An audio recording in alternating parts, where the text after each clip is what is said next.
Hey guys, welcome back to Ignite Chemistry. This is Vivek. आज हम discuss करेंगे fourth April second shift का JEE का क्वेश्चन। तो स्टार्ट करते हैं पहला क्वेश्चन। तो ये फर्स्ट क्वेश्चन ऑर्गेनिक से है और हालोअल्केन हालोअदीन चैप्टर से ये वाला क्वेश्चन आया है। ब्रोमीन यहाँ पर रिएक्ट करेगा अल्कोहलिक केओएच के साथ। देखो, ये एक अल्काइल ब्रोमाइड है, तो अल्काइल ब्रोमाइड जब केओएच से रिएक्ट करता है तो वहां पर एलिमिनेशन रिएक्शन होता है। तो एलिमिनेशन में बीटा पोजीशन देखते हैं, ये एक बीटा पोजीशन है और ये भी एक बीटा पोजीशन है। तो यहाँ पर हाइड्रोजन, देखो एक बार हो सकता है कि ये वाला हाइड्रोजन रिमूव होगा तो डबल बॉन्ड यहाँ पर हो सकता है, ये वाला हाइड्रोजन रिमूव होगा तो यहाँ पर डबल बॉन्ड हो सकता है। तो जो दो पॉसिबल प्रोडक्ट है वो 1 हो सकता है, नहीं तो 3 हो सकता है। लेकिन 1 वाला पोजीशन रीजनल स्टेबलाइज है क्योंकि यहाँ पर कंजुगेशन पॉसिबल है। ठीक है, यहाँ पर ये स्टेबलाइज है, लेकिन 3 वाला पोजीशन रीजनल स्टेबलाइज नहीं है। तो इसीलिए 1 वाला प्रोडक्ट मेजर प्रोडक्ट होगा और ये वाला माइनर प्रोडक्ट होगा। ये होगा माइनर और ये हो जाएगा। ठीक है, which of the following has pyramidal shape. देखो, पिरामिडल शेप देखने के लिए हम देखते हैं पहले थायोसल्फेट। तो ये वाला जो शेप है थायोसल्फेट का, ये वाला शेप टेट्राहेड्रल है। सल्फेट का देखते हैं, सल्फेट का जो शेप है वो भी टेट्राहेड्रल है। सल्फाइड का जो शेप है ये है हमारा पिरामिडल। ठीक है, तो सल्फाइड का यहाँ पर एक लोन पेयर है, तो इसी वजह से ये पिरामिडल शेप है। तो option 3 is the right answer. IUPAC name of catechol देखते हैं। तो देखो, जब बेंजीन में OH ऑर्थो पैराबोसन में रहेगा, 1,2 बेंजीन 1,2 डाइओल को कैटेकल बोलते हैं, बेंजीन 1,3 डाइओल को क्रिसोसिनॉल बोलते हैं एंड बेंजीन 1,4 डाइओल को क्यूनॉल हाइड्रोक्यूनॉन बोलते हैं। तो इस हिसाब से option 1 is the right answer. Which of the following has the most negative electron gain enthalpy. तो यहां पर समझते हैं इलेक्ट्रॉन गेन एंथैल्पी होता क्या है। तो ये वाला क्वेश्चन डायरेक्ट एनसीईआरटी से आया है। Electron gain enthalpy generally becomes more negative across the period and down the group electron gain enthalpy becomes less negative. लेकिन addition of electron to 2p orbital lead to greater repulsion and addition of electron to larger 3p orbital less repulsion. तो इस वजह से जो electron gain enthalpy है वो chlorine का सबसे ज़्यादा है, वो मोर नेगेटिव है as compare to other element. ठीक है, तो option chlorine is the most electron gain enthalpy. देखो, क्लोरीन का जो इलेक्ट्रॉनिक कन्फिग्रेशन है वो है 3s2 3p5 एंड फ्लोरीन का जो इलेक्ट्रॉनिक कन्फिग्रेशन है 2s2 2p5। तो यहाँ पर अगर 2 में इलेक्ट्रॉन फिलअप होता है तो फ्लोराइड जब माइनस होगा, फ्लोरीन जब F माइनस होगा तो एक इलेक्ट्रॉन यहाँ पर गेन होगा। तो यहाँ पर रिपल्सन ज्यादा होगा ड्यू टू 2p ऑर्बिटल, यहाँ पर रिपल्सन कम होगा जब क्लोरीन क्लोराइड में कन्वर्ट होगा। तो यहाँ पर इसके बाद d ऑर्बिटल प्रेजेंट होता है जो वैकेंट रहता है, तो यहाँ पर रिपल्सन कम होता है। तो due to less repulsion in 3p orbital, chlorine is more electron gain enthalpy than fluorine. Consider the following statement. Statement 1. The number of emitted photoelectrons increases with increasing frequency of the incident light.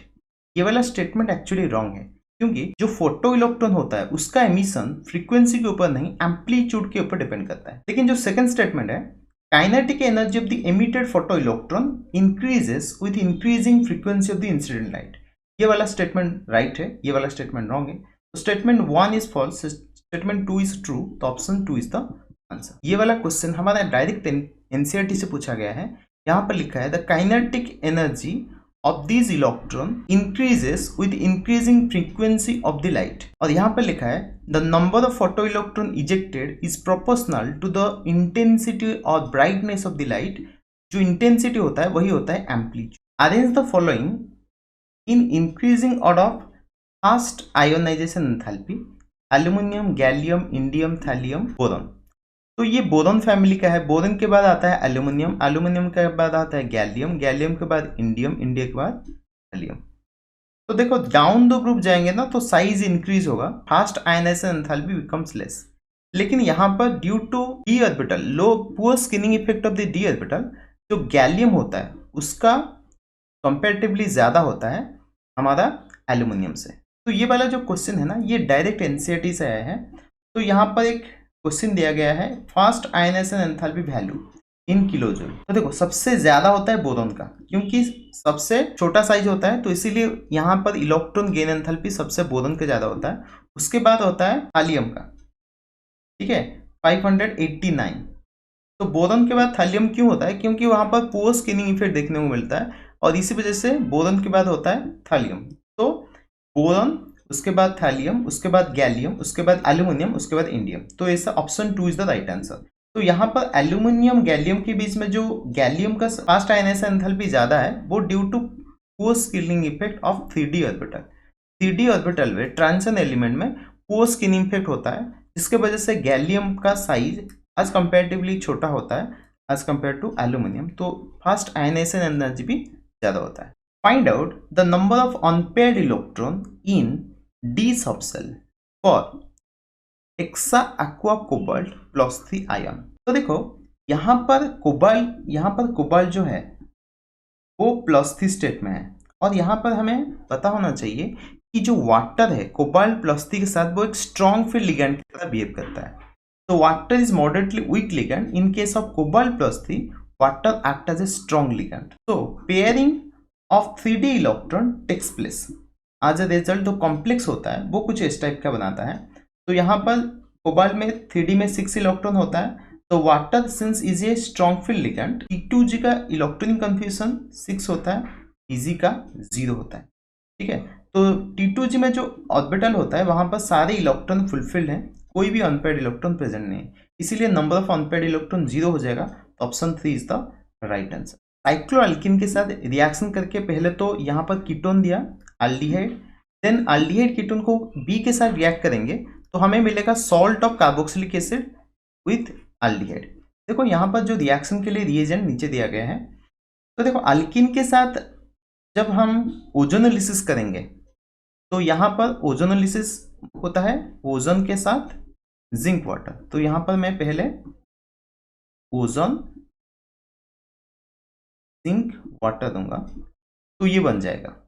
तो यहां से हमारा जो option है वो 1 और 2 correct हो सकता है, लेकिन जो सेकेंड स्टेप में बी में जो रिएजेंट देंगे वो एल्डिहाइड ग्रुप को रिएक्ट नहीं करेगा, सिर्फ कीटोन ग्रुप का मिथाइल ग्रुप को रिएक्ट करेगा।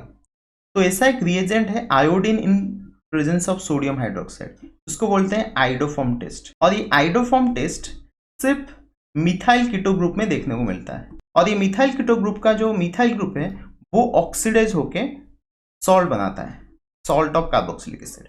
तो यहां पर हम यूज करेंगे iodine in presence of sodium hydroxide. तो option 2 is the right answer. Which of the following is incorrect? In homologous mixture, composition is uniform. It is right. Compounds are formed when atom of different element combine together in any ratio. No, ऐसा नहीं होता, यहाँ पर any ratio में नहीं होता, यहाँ पर fixed ratio होता है। तो ऑप्शन 2 is the incorrect। और सारे स्टेटमेंट सही है। नेक्स्ट क्वेश्चन देखेंगे। Match the column 1 and 2। Glucose plus alpha galactose. देखो ग्लूकोज और गैलेक्टोज के बीच में जो रिलेशन है वो है एपीमर्स। हम देखेंगे एपीमर्स क्या है। Glucose, alpha glucose and alpha fructose, उन दोनों में जो रिलेशन है वो है फंक्शनल आइसोमर, क्योंकि ग्लूकोज में होता है एल्डिहाइड ग्रुप एंड फ्रुक्टोज में होता है कीटोन ग्रुप। तो ये दोनों एक दूसरे का फंक्शनल आइसोमर है। Alpha glucose and beta glucose ये दोनों एक दूसरे का एनोमर्स है, क्योंकि कार्बन 1 में OH का पोजीशन लेफ्ट राइट होने से उनको बोला जाता है anomers. Alpha ribose and alpha glucose ये दोनों का जो रिलेशन है वो होमोलोगस सीरीज में आता है। तो ऑप्शन 4 का हो गया ए, ट्रिपल ए का हो गया सी, डबल ए का हो गया D. Option 2 is the right answer. तो यहां पर देखेंगे जो D glucose and d galactose होता है उनका पोजीशन, जो OH का पोजीशन में ओनली 1 कायरल सेंटर में डिफरेंट कॉन्फ़िगरेशन होता है। यहाँ पर देखो गैलेक्टोज में OH लेफ्ट साइड में है ये वाला कार्बन का, और यहाँ पर राइट साइड में है। तो इन दोनों का अगर OH कोई भी जगह में डिफरेंस होगा उसको बोलेंगे एपीमर्स। सिर्फ कार्बन 1 में जो डिफरेंस होता है उसको बोलते हैं anomers. D glucose and d galactose are epimer at carbon 4। तो ये ग्लूकोज एंड फ्रुक्टोज देखेंगे। ग्लूकोज में होता है एल्डिहाइड ग्रुप, फ्रुक्टोज में होता है ketone group. Molecular formula same but different functional group, इसीलिए बोलते हैं functional isomer, functional isomer, alpha glucose and beta glucose. तो देखेंगे ये जो पोजीशन ऑफ OH है अल्फा ग्लूकोज में, OH राइट साइड में है, बीटा ग्लूकोज में OH लेफ्ट साइड में है। If two cyclic hemiacetal form of glucose differ only in the configuration of hydroxide group at C1 is called anomeric carbon, तो ये compound को बोलते हैं एनोमर्स। और राइबोज एंड जो ग्लूकोज होता है उनका मॉलिक्यूलर फॉर्मूला में सिर्फ CHO ग्रुप का डिफरेंस है, तो इसीलिए उसको बोलते हैं होमोलोगस सीरीज।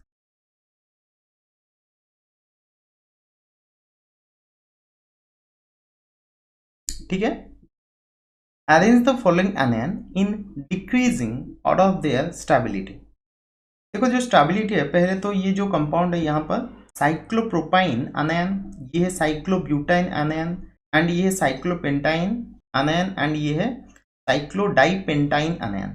तो ये जो IV का कंपाउंड है ये हमारा एरोमेटिक कंपाउंड है। ठीक है, तो ये है हमारा एरोमेटिक, और ये जो कंपाउंड है ये एंटी एरोमेटिक। तो एरोमेटिक के लिए हमारा जो 4 कंडीशन है, पहले तो साइक्लिक होना चाहिए, प्लानर होना चाहिए, ठीक है, planner, then sp2 hybridise, then conjugation, हॉकेल-सूल्ट। तो हॉकेल-सूल्ट के हिसाब से इसके पास 6 पाई इलेक्ट्रॉन है। और ये जो ऑप्शन 1 में जो है वो 3 कंडीशन तो मानता है, लेकिन 4th वाला कंडीशन हॉकेल-सूल्ट नहीं मानता, यहाँ पर 4 पाई इलेक्ट्रॉन है, तो इसी वजह से ये हो गया एंटी एरोमेटिक। जो एरोमेटिक होता है सबसे स्टेबल होता है, एंटी एरोमेटिक जो होता है सबसे अनस्टेबल होता है। और ये AA AAA के बीच में ये वाला है साइक्लोब्यूटिन आनायन, और ये साइक्लोपेंटीन आनायन। यहाँ पर जो स्टेरिक स्ट्रेन है, हमारा जो एंगुलर स्ट्रेन है वो यहाँ पर कम है AAA में, और यहाँ पर ज्यादा है। तो ऑप्शन जो हो जाएगा हमारा IV, then AAA, then AA, then I। Option 2 is the right answer. तो यहाँ पर मैंने एक्सप्लेनेशन लिख दिया है, cyclopentadienyl anion is more stable due to aromatic, cyclopentenyl is least stable due to anti aromatic, anion AA is less stable then AAA due to higher angle strain. तो यहाँ पर एंगल स्ट्रेन कम है, यहाँ पर angle strain ज्यादा है, क्योंकि ये 90 डिग्री है और ये 90 डिग्री से ज्यादा होगा। ठीक है, तो स्टेबिलिटी वाला ये हो गया ऑप्शन 2। तो प्रोपाइल ब्रोमाइड को अगर सोडियम हाइड्रोक्साइड के साथ इथेनॉल में देंगे, ये भी एक एलिमिनेशन रिएक्शन है। एलिमिनेशन से 2 क्वेश्चन आ चुका है। तो एलिमिनेशन में क्या होता है, तो ये वाला अल्फा कार्बन, ये वाला बीटा कार्बन से एक हाइड्रोजन रिमूव होगा, तो हमें जो प्रोडक्ट मिलेगा वो होगा CH3 CH डबल बॉन्ड, ये हो गया हमारा ऑप्शन ए। और ए को अगर हाइड्रोलिसिस करेंगे तो H+ एसिडिक हाइड्रोलिसिस करेंगे तो मार्कोनी ग्रुप फॉलो होगा, तो यहाँ पर मिलेगा प्रोडक्ट CH3CH OH। तो जो कंपाउंड है इसका नाम है प्रोपान 1OL। अगर ये वाला कंपाउंड को diborane in presence of THF देंगे, फिर पेरोक्साइड के साथ ऑक्सीडाइज करेंगे इन बेसिक मीडियम, तो यहाँ पर जो ए ये एंटी मार्कोनी ग्रुप फॉलो होगा, तो यहाँ पर प्रोडक्ट मिलेगा CH3 CH2 OH। जो फाइनल प्रोडक्ट है उसका नाम होगा प्रोपान 2OL। तो प्रोपान 1OL and प्रोपान 2OL 2 he product मिलेगा, तो option 1 is the right answer. Spin only magnetic moment vanadium pentoxide in PM, bohr magneton. देखो यहाँ पर जो स्पिन मैग्नेटिक मोमेंटम होता है वो कैलकुलेट होता है mu is equal to N whole into N+2। तो ये यहाँ पर होता है नंबर ऑफ अनपेयर्ड इलेक्ट्रॉन। तो जो वैनेडियम पेंटॉक्साइड है उसमें वैनेडियम का जो ऑक्सीडेशन स्टेट है वो +5 है, और +5 में D में कोई इलेक्ट्रॉन प्रेजेंट नहीं है, तो नंबर ऑफ अनपेयर्ड इलेक्ट्रॉन हो जाएगा 0। अगर नंबर ऑफ अनपेयर्ड इलेक्ट्रॉन 0 हो गया, स्पिन मैग्नेटिक मोमेंटम भी 0 हो, तो option 1 is the right answer. Potassium permanganate react with concentrated sulfuric acid in presence of a salt, greenish yellow color appear. The gas is produced, the salt X contain। देखो जो potassium permanganate है वो एक oxidising agent है, तो basically यहाँ पर वो ऑक्सीडाइज करेगा। फ्लोराइड, क्लोराइड, ब्रोमाइड, आयोडीन हमारे ऑप्शन में है। क्लोरीन ऑक्सीडेशन नहीं करेगा क्योंकि fluoride itself is a oxidising agent. तो ये सारे ऑक्सीडाइज हो सकता है, क्लोराइड आयन हो सकता है, ब्रोमाइड आयन हो सकता है, आयोडाइड आयन हो सकता है। लेकिन जो ग्रीनिश कलर प्रोड्यूस करेगा वो सिर्फ क्लोराइड आयन प्रोड्यूस करेगा, क्योंकि क्लोरीन जो गैस प्रोड्यूस होता है, क्लोरीन गैस का कलर ग्रीनिश होता है। तो यहाँ पर आंसर देखेंगे, oxidation of fluoride is not possible by the chemical reagent potassium permanganate and sulfuric acid. Oxidation of other halide produce dihalogen.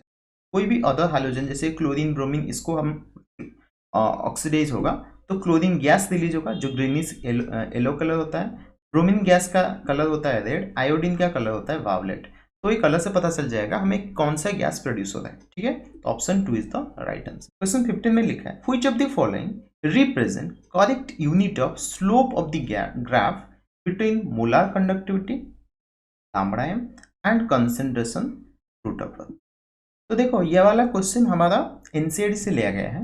तो हम अगर ये ग्राफ देखेंगे, जो लैम्बडा एम का यूनिट होता है वो second Simon centimetre square mole inverse होता है, और जो कंसंट्रेशन का यूनिट होता है वो मोल पर लीटर का रूट ऑफ होता है। अभी इसका जब यूनिट कैलकुलेट करेंगे ना, यूनिट ऑफ द स्लोप, इसका फॉर्मूला हो जाएगा unit of lambda m divide by unit of root सी।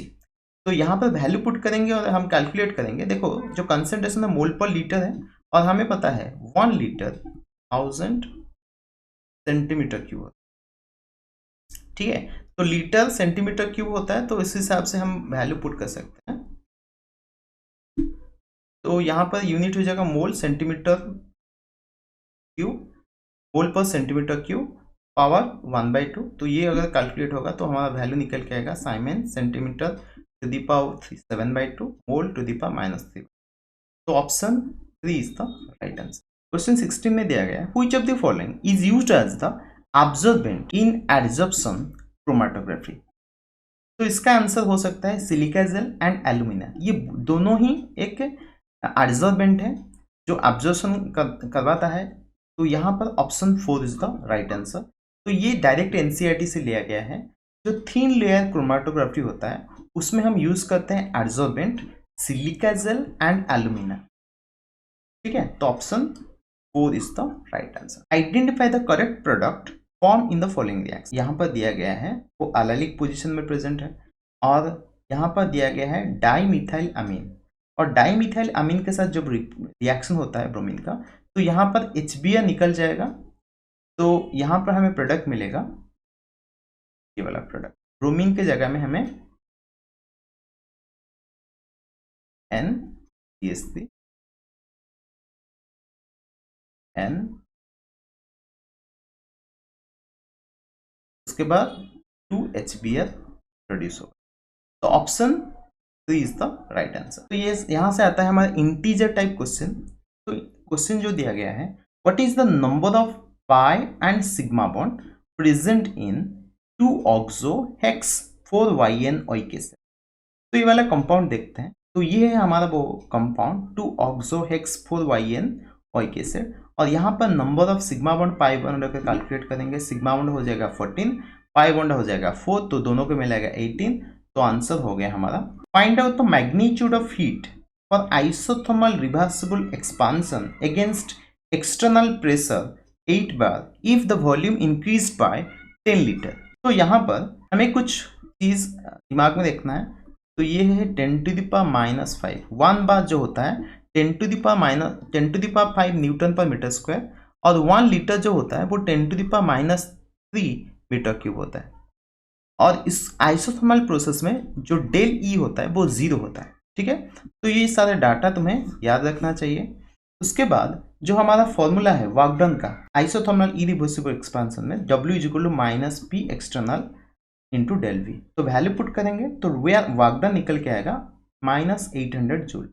लेकिन हमको पता है Q + W = डेल ई, और for isothermal process del E = 0, तो उस हिसाब से जाएगा Q + W = 0।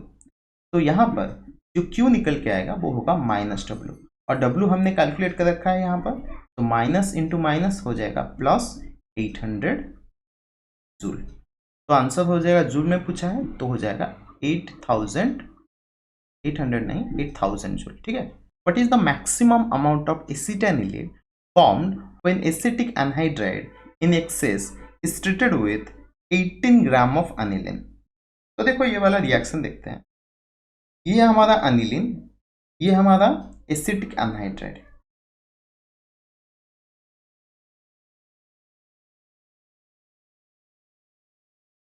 ये जो दोनों जब रिएक्ट करेंगे तो हमें मिलेगा एसिटानिलीन।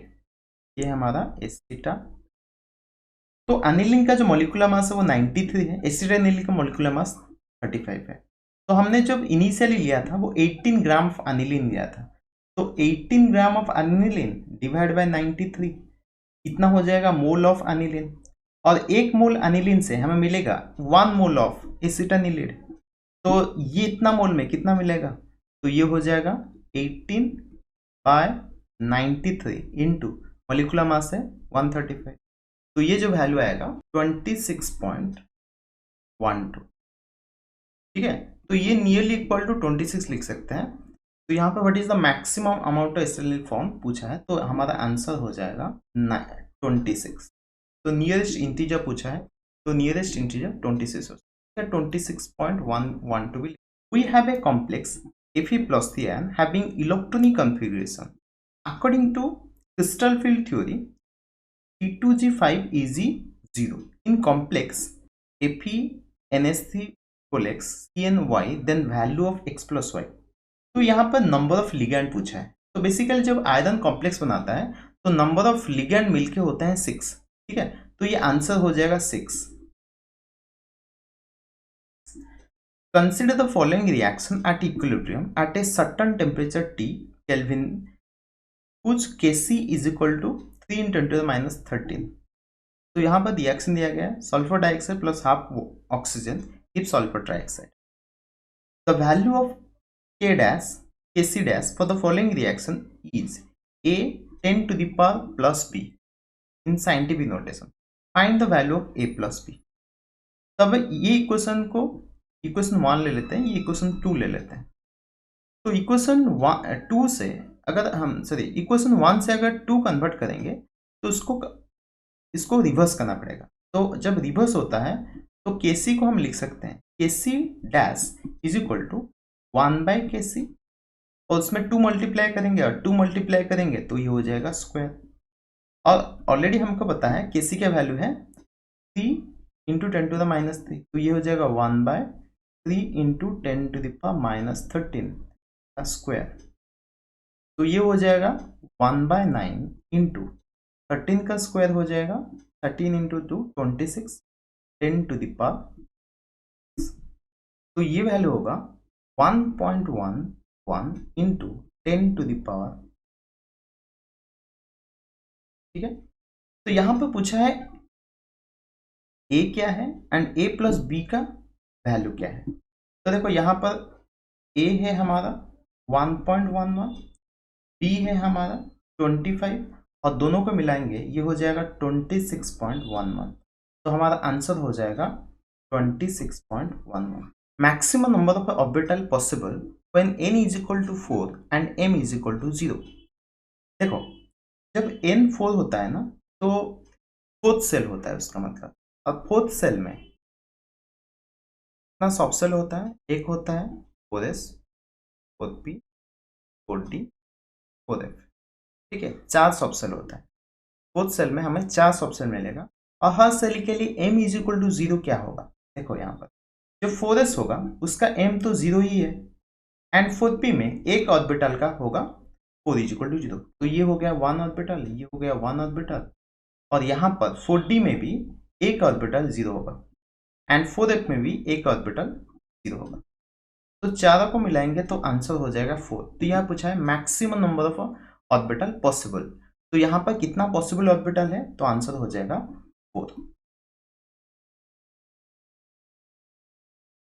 How many of the given statements are true for fuel cell?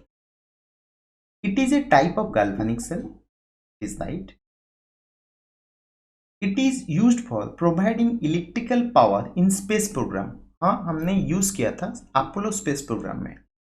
hydrogen and oxygen are bubble through porous carbon electrode into concentrated sodium hydroxide solution. ये भी सही है क्योंकि हाइड्रोजन ऑक्सीजन को हम बबल करते हैं सोडियम हाइड्रोक्साइड सॉल्यूशन, वहां पर रिएक्शन होता है। ये वाला स्टेटमेंट भी राइट है। It produce electricity with efficiency 40%। ये वाला जो रॉन्ग है वो एक्चुअली 70% एफिशिएंसी है, और हमारा जो नॉर्मल इलेक्ट्रिसिटी प्रोडक्शन का थर्मल प्लांट होता है वो 40% है, and it is a pollution free cell. This is also right. तो यहाँ पर 4 स्टेटमेंट राइट है, ऑन 1 स्टेटमेंट एक्चुअली रॉन्ग है। तो statement D is the wrong and other 4 statement are right. तो यहाँ पर जो आंसर हो जाएगा 4 होगा। Element of D block Z, fourth period has spin only magnetic momentum of its Z+3 form is 3.9 bm. Then find out the minimum atomic number of the element Z. देखो हमें तो एग्जैक्टली कौन सा element है calculate करना difficult है, लेकिन यहाँ पर जो दिया गया है मिनिमम एटॉमिक नंबर, तो यहाँ पर जो 39 वो मैग्नेटम है वो कब होता है, वो वहाँ से हम कैलकुलेट कर सकते हैं n का वैल्यू। तो देखो जो म्यू होता है उसका फॉर्मूला होता है n whole into n+2 root पर। जब n का वैल्यू 1 होता है तो म्यू का वैल्यू होता है 1.4, 2 होने से 2.8, 3 होने से 3.9। तो यहाँ पर हम पता लगा सकते हैं जो n का वैल्यू है वो 3 है। जब n का वैल्यू 3 है तो 3 इलेक्ट्रॉन रिमूव होने के बाद, मतलब इसका मतलब है इट कंटेन 3 अनपेयर्ड इलेक्ट्रॉन, और 3 अनपेयर्ड इलेक्ट्रॉन हमको मिलता है क्रोमियम में, क्रोमियम +3। ठीक है, क्रोमियम +3 जब होता है उसका 3D में 3 इलेक्ट्रॉन होता है एंड 4s होता है 0। तो यहाँ पर जो एलिमेंट होगा वो क्रोमियम होगा। तो क्रोमियम एक मिनिमम एलिमेंट है, जो सबसे पहले ही आएगा वो होगा क्रोमियम। ठीक है, तो आंसर हो जाएगा क्रोमियम। अब जो क्रोमियम का जो क्रोमियम एटॉमिक नंबर पूछा है, जो क्रोमियम का एटॉमिक नंबर है वो है 24। ठीक है, तो आंसर हो जाएगा हमारा 24। So thank you everybody for watching this video and have a good day.